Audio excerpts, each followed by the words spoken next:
Hey guys, क्या हाल चाल। आशा करते हैं डूइंग वेल, अच्छे से हो। ध्यान रखो अपना। स्वागत है एक नए वीडियो में। तो यार, इस वीडियो में मैं आपको 13,000 mAh का एक पावर बैंक बनाना सिखाऊंगा।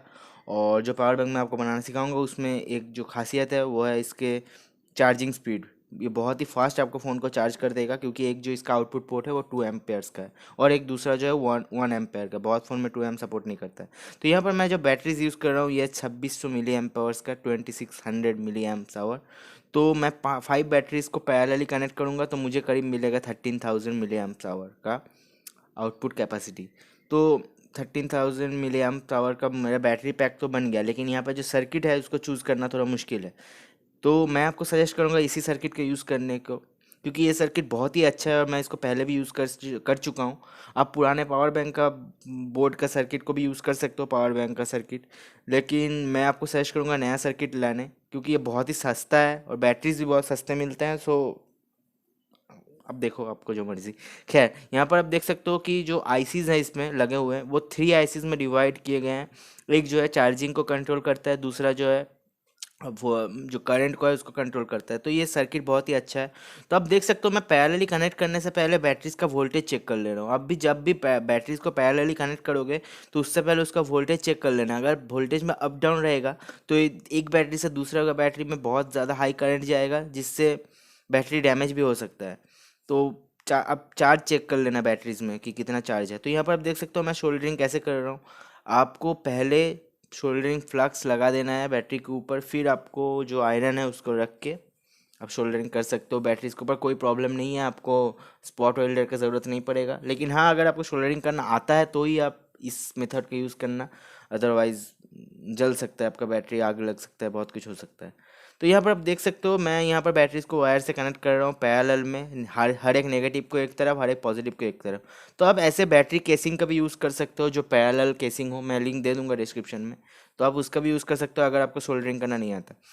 आई मीन सबको सब ये सब काम थोड़ी करता है। तो यहाँ पर देख सकते हो जो नेगेटिव पॉइंट है बैटरीज का, वो सर्किट का जो नेगेटिव पॉइंट बैट B- से मार्क किया गया था उसमें मैंने शोल्डरिंग कर दिया है। और जो पॉजिटिव मार्क किया गया था B+, वहाँ पर मैंने पॉजिटिव वायर जो है उसको कनेक्ट कर दिया है। और यहाँ पर देख सकते हो कि सर्किट काम भी कर रहा है। अब यहाँ पर मैं चार्जिंग को टेस्ट कर लूँगा कि बैटरी में मेरा कितना चार्ज है। तो आप देख सकते हो करीब 90% ये चार्ज है बैटरी, लेकिन फिर भी एक लाइट ब्लिंक कर रहा है। आई मीन 90% चार्ज है, तो 10% चार्ज फुल हो जाने तक मैं वेट करूँगा। तो यहाँ पर मैं वोट दे कर आ चुका हूँ। खैर, यहाँ पर जो केसिंग है उसके लिए आप बहुत कुछ यूज़ कर सकते हो, मैं आपको आइडिया दे रहा हूँ। अगर आपके पास पुराना पावर बैंक का केस है आप उसको यूज़ कर सकते हो, लेकिन उसमें सर्किट को फिट करना थोड़ा मुश्किल होगा। आप बैटरी का जो केस मैंने आपको बताया वो यूज़ कर सकते हो। लेकिन मैं यहाँ पर जो यूज़ करूँगा वो है इलेक्ट्रिक बोर्ड। ये प्लास्टिक का ब्लैंक बोर्ड या फिर इलेक्ट्रिक बोर्ड बोला जाता है इसको। तो मैं इसको यूज़ करूँगा मेरे पावर बैंक को बनाने के लिए। ये थोड़ा बल्कि बनेगा लेकिन ये बहुत ही स्ट्रांग होता है, सो मुझे ये अच्छा लगा। तो यहाँ पर देख सकते हो साइड में कुछ रीजेस बने हुए थे जो इस बोर्ड को बहुत ही स्ट्रांग बनाता है। तो हम रीजेस को थोड़ा घिस लेंगे ताकि हम लोग का बैटरी जो है अच्छे से फिट हो सकता है। तो बैटरीज अच्छे से फिट हो चुके हैं मेरे बोर्ड पे, तो आप देख सकते हो। अब यहाँ पर स्विच का एक प्रॉब्लम है कि इस सर्किट में जो स्विच है वो नीचे की तरफ है। तो मुझे एक एक्सटर्नल स्विच लगाना पड़ेगा इसमें। तो इसको एक्सटर्नल स्विच लगाने के लिए आप देख सकते हो जो स्विच है बोर्ड में लगा हुआ उससे 4 पॉइंट निकला हुआ है। तो ये जो साइड के 2 पॉइंट है इससे मैं 2 वायर कनेक्ट कर लूँगा। अब देख सकते हो जैसे मैंने कनेक्ट कर लिया है। तो ये मेन मतलब इनको अगर मैं टच करूँ तो ये स्विच का काम करता है। तो उसी में मैं एक्सटर्नल स्विच लगा दूंगा। ये बहुत ही सिंपल है, बहुतों को पता नहीं था कि इस सर्किट को कैसे मेन मतलब अगर आप अपने हिसाब से चाहो तो फिट कर सकते हो। तो यहाँ पर देख सकते हो मैंने जो बोर्ड है मतलब जो प्लास्टिक बोर्ड है उसके अंदर मेरे USB सॉकेट्स और जो मेरा चार्जिंग पोर्ट है और जो यहाँ पर एक टॉर्च की तरह दिया गया है उसके लिए मैंने नॉचेस आई मीन प्लेस काट लिया है। तो प्लास्टिक है इसलिए इसको काटना बहुत ही ईजी है, कोई प्रॉब्लम नहीं है। तो इसको इसलिए मैंने काट लिया है। तो यहाँ पर भी देख सकते हो जो ऊपर वाला पैनल है उसमें मैं सर्किट बोर्ड को फिट कर रहा हूँ। तो सर्किट बोर्ड को फिट करने के लिए हम यहाँ पर थोड़ा डबल साइडेड टेप का यूज़ कर रहे हैं नीचे की तरफ, ताकि सर्किट जो है सीधा रहे। ठीक है, क्योंकि ये बोर्ड थोड़ा बड़ा है, आप समझ सकते हो। तो यहाँ पर देख सकते हो स्क्रू के लिए 2 होल दिए गए, तो मैंने एक स्क्रू भी लगा दिया, 2 स्क्रू भी लगा दिया इसमें। ये आपके ऊपर, आप लगा भी सकते हो नहीं भी लगा सकते हो। अब जो यहाँ पर स्विच है उसको हम लगाएंगे। तो स्विच के लिए आप देख सकते हो मैं साइड में स्विच को लगाऊंगा। तो साइड में स्विच को लगाने के लिए मैं एक छोटा सा नॉच काट लिया हूँ। यहाँ पर आप देख सकते हो छोटा सा स्क्वायर काट लिया हूँ जिसमें स्विच जो है अच्छे से फिट हो गया है। तो अब तो स्विच में हम लोग को कनेक्शन करना पड़ेगा। तो स्विच में कनेक्शन करना तो कैसे होगा तो मैंने आपको बता ही दिया है, फिर भी मैं आपको यहाँ पर दिखा देता हूँ। तो ये जो स्विच है ये इंडक्शन में यूज़ होता है, इसको आप कह सकते हो टू पोल स्विच।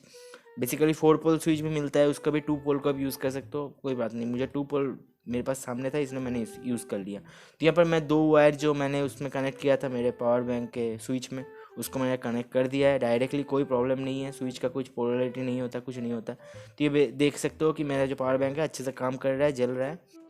और यहाँ पर जब कनेक्शन सब कुछ कंप्लीट हो चुका है तो चलो फिटिंग के ऊपर हम लोग ध्यान देते हैं। तो फिटिंग करने के लिए फिट करने के लिए हमारे बैटरी पैक, स्विच और सर्किट को मैं यहाँ पर डबल साइडेड टेप का ही यूज़ करूँगा, क्योंकि जो सर्किट था उसको कनेक्ट करने, उसको जो मैंने चिपकाया जब डबल साइडेड टेप से, तो मुझे और स्क्रू लगाने की ज़रूरत नहीं था क्योंकि वो अच्छे से चिपक चुका था। लेकिन फिर भी मुझे परमानेंट चीज़ बनाना पसंद है, इसलिए मैंने स्क्रू का इस्तेमाल किया।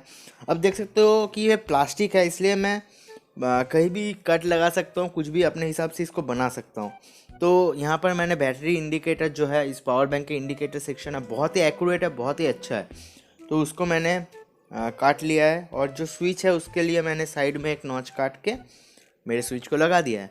तो यहाँ पर आप देख सकते हो, मैं फ्यूज़ आपको क्यों दिखा रहा हूँ कि आपने नहीं देखा होगा कि पावर बैंक में फ्यूज़ यूज़ होता है कि नहीं, लेकिन अगर आप एक पावर बैंक बना रहे हो ना तो प्लीज़ फ्यूज़ का इस्तेमाल ज़रूर करना।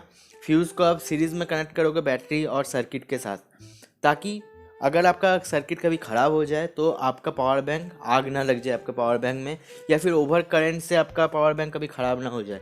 ठीक है, आप स्विच का फ्यूज़ का इस्तेमाल ज़रूर करना। मेरे पास 4 एम का फ्यूज़ नहीं था, इसलिए मैं उस टाइम में लगा नहीं पाया था, लेकिन मैं बाद में ज़रूर ख़रीद के लगा लूँगा। तो ये सेफ्टी टिप आप ज़रूर यूज़ करना। कोई भी अच्छा पावर बैंक महंगा अगर आप खरीदोगे तो उसमें फ्यूज़ ज़रूर लगा रहेगा, या तो वो सर्किट में ही लगा रहेगा या फिर लगा रह सकता है आप एक्सटर्नली। तो फ्यूज़ आप ज़रूर इस्तेमाल करना, ये एक नंबर चीज़ है जो आपको यूज़ करना ही है। कोई भी सर्किट आप बनाओ ना घर में, फ्यूज़ का इस्तेमाल ज़रूर करना। और ज़्यादातर अगर बैटरी ऑपरेटेड हो या फिर लिथियम आयन बैटरीज हो जो बनते हैं आग का गोला जैसा, तो प्लीज़ स्विच का इस्तेमाल, फ्यूज़ का इस्तेमाल ज़रूर करना।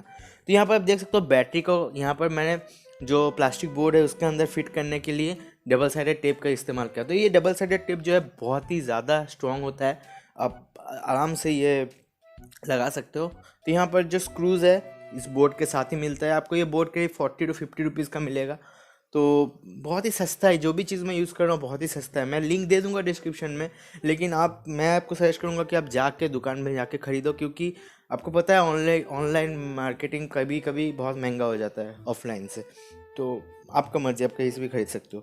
तो यहाँ पर आप देख सकते हो सब कुछ यहाँ अच्छे से फिट हो चुका है। और यहाँ पर मैं टेस्ट कर ले रहा हूँ मेरा USB पोर्ट काम कर रहा है कि नहीं। और यहाँ पर जो लेफ्ट वाला पोर्ट है वो है 2 एम्पेयर का आउटपुट देने वाला, और जो राइट है वो है 1 एम्पेयर का। ठीक है, आप कोई भी पोर्ट में यूज़ कर सकते हो, लेकिन 2 एम वाला जो पोर्ट है बहुत ही फास्ट चार्ज कर देगा आपके फ़ोन को। और मेरा जो फ़ोन है उसको करीब 3 बार या 4 बार चार्ज करने के बाद भी इसमें 30 to 50% चार्ज बच गया था पावर बैंक में। फिर मेरा दीदी भी फ़ोन को चार्ज कर ली और मैं अपना पुराना फ़ोन को भी चार्ज कर लिया। तो ये बहुत ही अच्छा पावर बैंक है। और ये डेकोरेशन जो है मेरे दोस्त ने किया है, मुझसे डेकोरेशन नहीं होता है, क्योंकि मैं मैकेनिकल वर्क में एकदम, मैं बोलना नहीं चाहता वर्ड जी से वो होता है, तो ये मैं वो हूँ। तो आप देख सकते हो पावर बैंक अच्छा दिख रहा है, इसको आप और अच्छा बना सकते हो अपने हिसाब से, कैसे भी आप डेकोरेशन कर सकते हो, आपकी मर्ज़ी है। मैंने आपको बता दिया कि आपको क्या क्या करना है इस पावर बैंक को बनाने के लिए। आप कैसे स्विच लगा सकते हो इस पावर बैंक में अलग से, जो बहुतों का कन्फ्यूजन था। तो आप देख सकते हो मेरा मोबाइल जो है, पुराना मोबाइल मैं आपको दिखा रहा हूँ, वो एकदम डेड था, वो चार्ज हो रहा है। ठीक है, तो बहुत ही जल्दी चार्ज हो रहा है, मतलब बहुत ही जल्दी चार्ज होता है इससे पावर बैंक। तो आप देख सकते हो मेरा हेडफोन का भी लाइट जल रहा है। ये जो सफ़ेद वाला पोर्ट जिसमें लगा हुआ है USB केबल, वो है 2 एम का पोर्ट, और ये जो दूसरा वाला जो लगा था वो है 1 एम का पोर्ट। तो ये याद रखना, ठीक है। तो ये आप जब खरीदोगे तब भी आपको बता दिया जाएगा, कोई प्रॉब्लम नहीं है। तो मेरा फ़ोन देखो ऑन हो चुका है, एकदम 0% चार्ज था मेरे फ़ोन में, फ़ोन ऑफ था। और यहाँ पर देखो मैंने पावर बैंक का पावर को टेस्ट करने के लिए एक छोटा सा लाइट भी बना लिया कि देखते हैं। चलो, बहुतों को इमरजेंसी लाइट भी चाहिए होता है पावर बैंक के लिए, या फिर रात में स्टडी करने के लिए, तो ये लाइट आप बना सकते हो। अगर आपको ये लाइट बनाना सीखना है तो कमेंट करो नीचे, मैं आपको ज़रूर दिखाऊंगा। तब तक के लिए वंदे मातरम, जय हिंद, जय भारत। और प्लीज़ घर में रहिए, सुरक्षित रहिए। हम लोग अभी बहुत एक मुश्किल हालत से गुजर रहे हैं, तो हम लोग को साथ में फाइट करना पड़ेगा। So please be safe.